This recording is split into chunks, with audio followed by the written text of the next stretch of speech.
जो किताब है, जो उनके इस आंदोलन का एक ग्रंथ बोल सकते हैं, द बुद्ध एंड हिज धम्मा, उन्होंने जब लिखा तो बहुत लास्ट टाइम तक कहा जाता है उन्होंने अंतिम सांस तक वो किताब को लिखा है। जब उनका जब लास्ट सांस निकला था, उन्होंने जब अपना प्राण दिया, उस रात को उन्होंने वो किताब को कंप्लीट किया था, ऐसे भी कहा जाता है।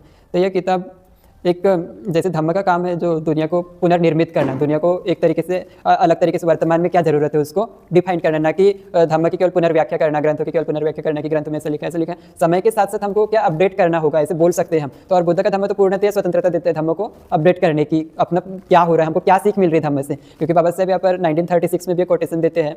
बाबा साहब ने जो बोला, religion is for men not for religion to get human treatment. Baba Saheb directly बोल रहे कन्वर्ट योर सेल्फ, अपने आप को कैसे कन्वर्ट करना है। तो इसमें यही मैसेज है कि हमको अपने अकॉर्डिंग धर्म को समझना है, हमारा फायदा हो रहा है या नहीं हो रहा है। कोई अपने आप को हिंदू बोल रहा है, मैं अमुक देवता को मानता हूँ, उसको हम जानते हैं, हम उसको दोषी भी बोलेंगे कि उसको क्या मिल रहा है। बाकी संप्रदाय की, हर संप्रदाय के लोग दूसरे संप्रदाय की निंदा करेंगे, बट अपने संप्रदाय की बड़ाई कर रहे हैं। जैसे बाबा साहब ने भी बोला था लास्ट टाइम अंतिम समय में, बोले मेरी वजह से आपने बुद्ध धर्म लिया, बुद्ध के अनुयायी बोल रहे हैं, अपने आप को बुद्ध बोल रहे हैं, बट आप यदि उनकी शिक्षा का आचरण नहीं करेंगे तो आपको कुछ नहीं मिलेगा। बाबा साहब ने क्लियर कहा था ये, लास्ट टाइम में सारनाथ में भी कहा ये। तो ओनली बुद्ध अनुयायी बोलने से तो नहीं होगा, उनकी शिक्षा को उतारना पड़ेगा, बोला बाबा साहब ने भी। तो बाबा साहब ने जो दिया है एज ए कुछ लिबरल सोच दिया है बोल सकते ग्रंथ में, और ऐसी ही घटनाओं को आप आइडेंटिफाई किया बाबा साहब ने जो हमारे वर्तमान में भी महत्वपूर्ण है बोल सकते। जैसे कुछ उस समय में बुद्ध के समय में ऐसी कुछ घटनाएं हुई जो लैंगिक असमानता से रिलेटेड भी थी उस समय। इवन यौलिया समानता तो पहले भी बुद्ध के समय में जो वर्ण व्यवस्था की, तो इसको भी बाबा साहब ने ऊपर आइडेंटिफाई किया है।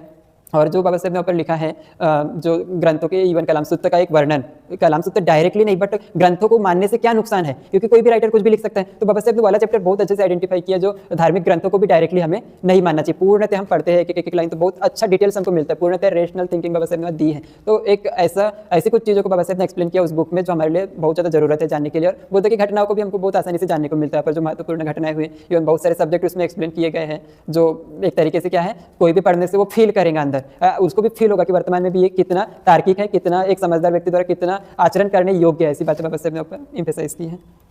विंते जी, थैंक यू सो मच। आपने जो एक्सप्लेन किया कि कैसे बुद्ध एंड धम्मा में बहुत सारे ऐसे इवेंट्स को बाबा साहब एक्सप्लेन करते हैं एंड बहुत सारे कंसेप्ट को एक्सप्लेन करते हैं जो कि इन जनरल मैनर बहुत मिसअंडरस्टूड होते हैं। जैसे रिसेंटली उन्होंने अहिंसा के बारे में जो एक्सप्लेन किया, जो बुद्धिज्म में अहिंसा का इंपॉर्टेंस है वो कहीं डिफरेंट है इन टर्म्स ऑफ जो ट्रेडिशनल और कन्वेंशनल वे में हम अहिंसा को समझते हैं।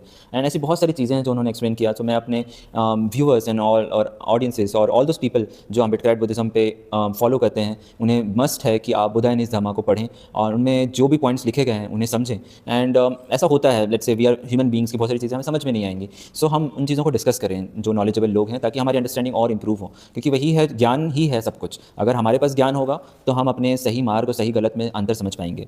एंड फॉर आवर रेगुलर, अभी हमारे जो इंडिविजुअल्स हैं अभी करंट सोसाइटी में, ये किस तरह से अम्बेडकर बुद्धिज्म की टीचिंग्स को अपने लाइफ में ला सकते हैं, जो कि आज के समय में बहुत रेलेवेंट है। ऐसी कौन सी टीचिंग्स है अम्बेडकर बुद्धिज्म से जो हमें फॉलो करना चाहिए एज एन इंडिविजुअल?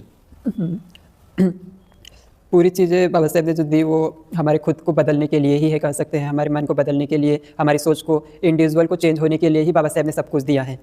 हमारा टारगेट रहता है हमेशा कि दुनिया बदल जाए, देश बदल जाए, समाज बदल जाए, बट खुद कैसे बदले वो किसी के मन में क्वेश्चन नहीं आता। हमेशा समाज पर उंगली उठाते रहते हैं, देश पर, दुनिया पर, बट खुद के ऊपर कब उंगली उठाएंगे हम लोग। जैसे हम लोग देखते हैं बाबा साहब ने बोला है समानता, स्वतंत्रता, बंधुत्व, तो एक्चुअल में समानता हमारे भीतर का नजरिया चेंज हो रहा है क्या नहीं, हम ऊंच नीच वाली सोच से बाहर निकल रहे हैं या नहीं। इवन हम अगर समाज के लीडर भी है तो हम सबको भी, जो हमारे नीचे भी, उनको भी एक समान दृष्टिकोण से देख पा रहे हैं क्या नहीं, क्या हमारे लीडरशिप का वो महत्व है या नहीं, क्या ऊंच नीच की भावना हमारे अंदर से खत्म हो रही है या नहीं। वो रियल समानता बोल सकते हैं हम तो दूसरों पर उंगली उठाते हैं कि ब्राह्मणवाद में समानता नहीं है, हिंदू में समानता, दूसरे धर्म में समानता नहीं है, बट हमारा जो व्यक्तित्व है वो समानता का दृष्टिकोण उसमें स्थापित हो रहा है या नहीं। ऐसी कुछ चीज़ हमको अपने खुद से जांचना चाहिए बोल सकते हैं। और बाबा साहब के आदर्शों को, जो बुद्ध के ही आदर्श है, वो तो बाबा साहब के गुरु तो बुद्ध है, तो बुद्ध की शिक्षाओं को ही बाबा साहब ने दिया है। तो उसमें जो बाबा साहब ने दिया है, जो मैत्री, करुणा, दया, तो हमारे अंदर, हाँ, अपने अधिकारों के लिए लड़ना बहुत अच्छी बात है, बट जिससे हम लड़ाई लड़ रहे हैं उसके प्रति हमारे अंदर यदि क्रोध उत्पन्न हो रहा है तो अगेंस्ट हो गया। इवन बाबा साहब के भी अगेंस्ट हो गया। इवन बिना शिक्षा के अगर अधिकार की मांग भी कर रहे हैं तो भी थोड़ा सा ये हो गया। यदि हम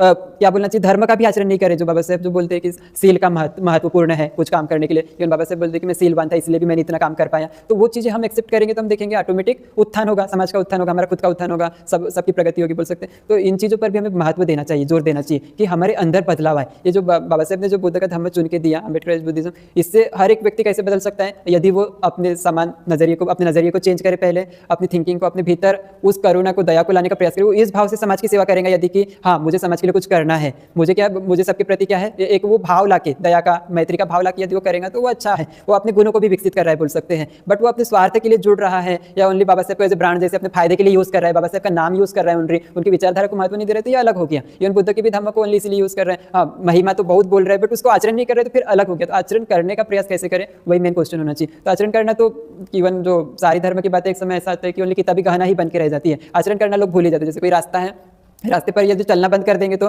घास उगेंगे, कचरा उगेगा, खरपतवार उगेंगे, बट रास्ते पर चलते रहेंगे तो रास्ता साफ है। बट रास्ते की एक समय आते हैं, रास्ते की महिमा बहुत गाते हैं, मार्ग बहुत अच्छा है, मार्ग सुंदर है, मार्ग वहाँ पहुंचा देता है, मार्ग अमुक जगह बहुत अच्छे से पहुंचा देता है, बट रास्ते पर चलेंगे नहीं तो नहीं होगा। ऐसे यदि रास्ते की कितना ही हम बोले कि समानता पर आधारित स्वतंत्र, बट हमारे भीतर वो चेंज क्या हो रहा है, जैसे स्वतंत्रता में भी यदि देखे तो हमारे भीतर मन, जैसे बाबा साहब का फ्रीडम को लेकर क्या कोटेशन था, freedom of mind is the real freedom, जो बुद्ध का भी यही मैसेज है, बोलो जो मानसिक गुलामी, मानसिक जितने भी बंधन है वो दूर करना है। और रियल फ्रीडम क्या है, जो मन की स्वतंत्रता बोलो, और मन कैसे स्वतंत्र होगा, मन में जो भी बुराइयां है, दुर्गुण है ना, जो गुलामी के बंधन है, जो हमने जो मान रखा है, जितनी भी मान्यताएं हैं, इवन जो रिलीजियस थिंकिंग है ना, उन सारी चीजों को दूर करना, ये भी एक स्वतंत्रता है। हर चीज में क्वेश्चन करना, हमेशा मानने पर डिपेंड नहीं करना है, किसी दूसरे के ऊपर डिपेंड नहीं करना, वो भी एक स्वतंत्रता है ना। हर चीज में हमको खुद को ही जांचना है कि हम रियली समाज जिधर जा रहे हैं उधर जा रहे हैं कि हम खुद का यूनिक एक आइडिया भी लगा रहे हैं, हम यूनिक भी सोच पा रहे हैं, वो भी हमको सोचना है। तो हम पाएंगे कि हमारा जो है, हम रियली बाबा साहब की जो धम्म दिया है, हमको इतना मेहनत करके जो दिया है, हम रियली उसका उपयोग कर रहे हैं, अपने जीवन को बदलने के लिए भी उपयोग कर रहे हैं। उसकी विचारधारा केवल उनका नाम नहीं ले रहे हैं, हम बुद्ध को भी केवल मान रहे नहीं, हम उनके जैसे बनने के लिए प्रयास कर रहे हैं, वही रियल हमारा गोल होना चाहिए।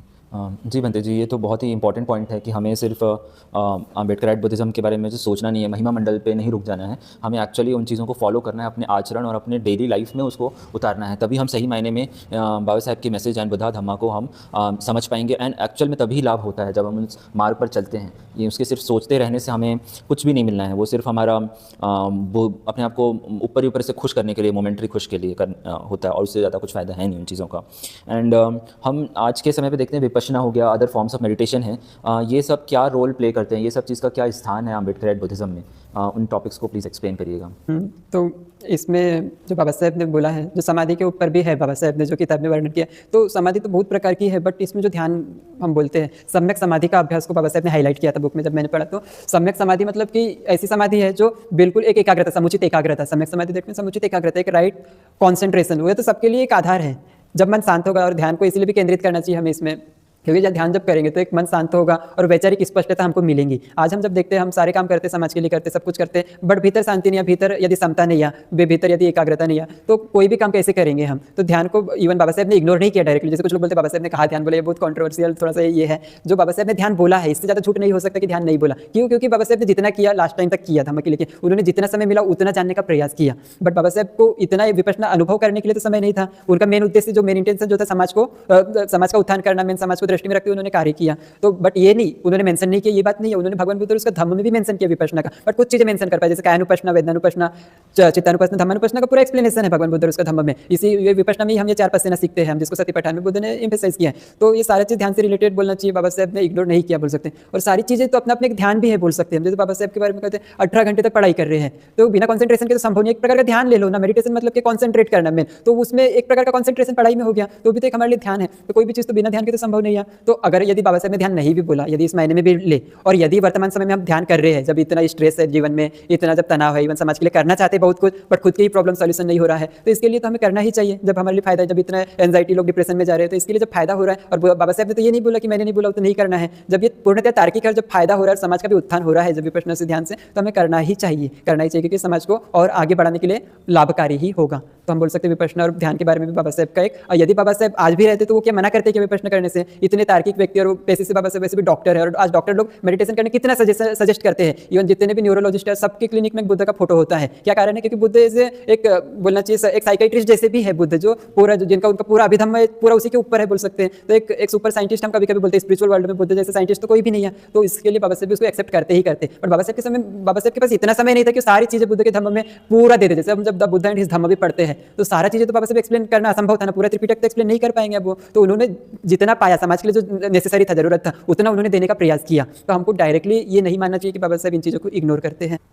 जी बनते जी, डेफिनेटली जो मेडिटेशन फॉर्म्स है बुद्धिज़्म में वो हमारे लिए हेल्पफुल ही हैं। एंड बाबा साहब का जो मैसेज था कि हम मेंटल लिबरेशन जो सबसे प्राइम इंपॉर्टेंस है वो हमें हेल्प करता है मेडिटेशन के थ्रू, बिकॉज बुद्धा इटसेल्फ उन्होंने बताया कि meditation helps in generating wisdom.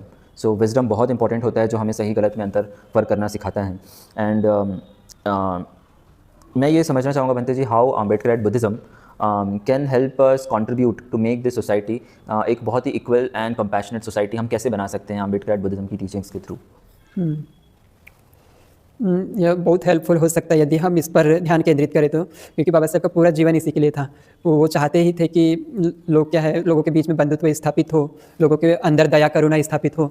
तो यह बाबा साहब के आदर्श, उनके जब आदर्श हम बाबा साहब को अपना एज गुरु माने, अपना आदर्श माने, तो उनको देख के हमें सीखना चाहिए कि हमारे भीतर भी ये गुण उत्पन्न हो। तो कैसे होगी ये? जब बाबा साहब के विचारों को हम गहराई से जानेंगे, गहराई से उसका अर्थ समझेंगे और बाबा साहब को ऐसे पढ़ना शुरू करेंगे, तो हमारे भीतर की विचारधारा धीरे धीरे देखेंगे बदलने लगेंगे। जब हमारी विचारधारा बदलेंगे तो बाहर दिखेंगी, समाज में दिखेंगे। अगर रियली अंदर से और बुद्ध का धर्म जब पालन करना शुरू करेंगे, जब प्रैक्टिकली उस पर केवल चर्चा नहीं, उस पर कार्य भी करेंगे, क्योंकि इवन सेवा भी एक ऐसा बीज है बोल सकते हैं जो अगर निस्वार्थ रूप से करने बैठ गए तो आपको एक ऐसी शांति मिलेगी, ऐसा सुख मिलेगा जिसका आप कंपेयर नहीं कर सकते किसी चीज, दूसरी चीज से। इवन हम जो लोग निस्वार्थ सेवा करते हैं उनको कुछ नहीं मिल रहा है ऐसा नहीं है, प्रकृति उस समय भी हमको कुछ ना कुछ उपहार दे रही है। जैसे बाबा साहब ने इतना कुछ किया, या जितने भी महापुरुष हैं जो इतना कुछ करते हैं निस्वार्थ रूप से करते हैं, तो उनको कुछ नहीं मिल रहा है ऐसा नहीं है। इतना जब सुख मिलता है, जैसे आप किसी को गिफ्ट देते हैं, किसी के लिए हम गिफ्ट लेकर के जाते हैं, मन में किसको ज़्यादा खुशी मिलती है यदि देखें तो?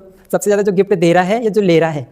जब देखते हैं हम आगे वाले को, गिफ्ट लेने वाला कितना खुश है, उसकी खुशी को देख के हमें ही ज़्यादा खुशी मिलती है। या लेने वाले को जितना खुश लग रहा होता है उससे कई गुना अधिक हमें ही खुश लगता है। ऐसे ही हम जब सेवा में उतरते हैं, सामाजिक सेवा करते हैं निस्वार्थ भाव से, तो हम जिसकी हेल्प कर रहे होते हैं, लोगों को जब धम्म सिखा रहे होते हैं, या जो इवन बाबा साहब ने भी जो किया उनके कार्य भी करेंगे, तो हमको वही खुशी मिलती है भीतर से। वही हमारे लिए एक रिजल्ट होना चाहिए। इसमें कोई भी व्यक्तिगत स्वार्थ नहीं होगा यदि, और रियली हम बुद्ध के धम्मों को फॉलो करेंगे तो हम रियली इसको स्थापित कर सकते हैं। बाबा साहब ने जो कहा है समानता को स्थापित करना, बंधुत्व को, है ना, और संगठित होने की बात बाबा साहब ने कही, शिक्षित हो, संगठित हो, है ना, संघर्ष करो। तो रियल संघर्ष भी पहले तो भीतर का संघर्ष हमको जीतना होगा ना, जैसे बाबा साहब ने भी पढ़ा होगा, तो ही यह संघर्ष की बात की बाबा साहब ने। और बुद्ध ने जो रियल संघर्ष बोला, और बाबा साहब भी जानते ही होंगे क्योंकि इतना गहरा अध्ययन किया उन्होंने बुद्ध धर्म का। साधारण अध्ययन नहीं था वो, इतना अध्ययन करने के बाद उन्होंने बहुत, वो भी लेट वो एक्सेप्ट किया, बहुत पहले से पढ़ते पढ़ रहे। उन्होंने कब डिसीजन लिया? जब 1954 में बर्मा देश गए, उधर उन्होंने डिसीजन स्ट्रॉन्ग करके लेना ही है मुझे बुद्धिज्म करके। तो उन्होंने भी पढ़ा होगा जो बुद्ध ने बोला, हजारों युद्ध, हजारों लड़ाइयाँ लड़ने से अच्छा है खुद को जीतना, खुद के ऊपर विजय प्राप्त करना। तो रियल संघर्ष हम खुद को नहीं जीत पा रहे, खुद का स्वार्थ हमारा खत्म नहीं हो रहा है, हमारा ईगो डिजॉल्व नहीं हो रहा है, तो हम क्या समाज की सेवा करेंगे? सब आज अगर काम भी कर रहे हैं तो अपने स्वार्थ से कर रहे हैं,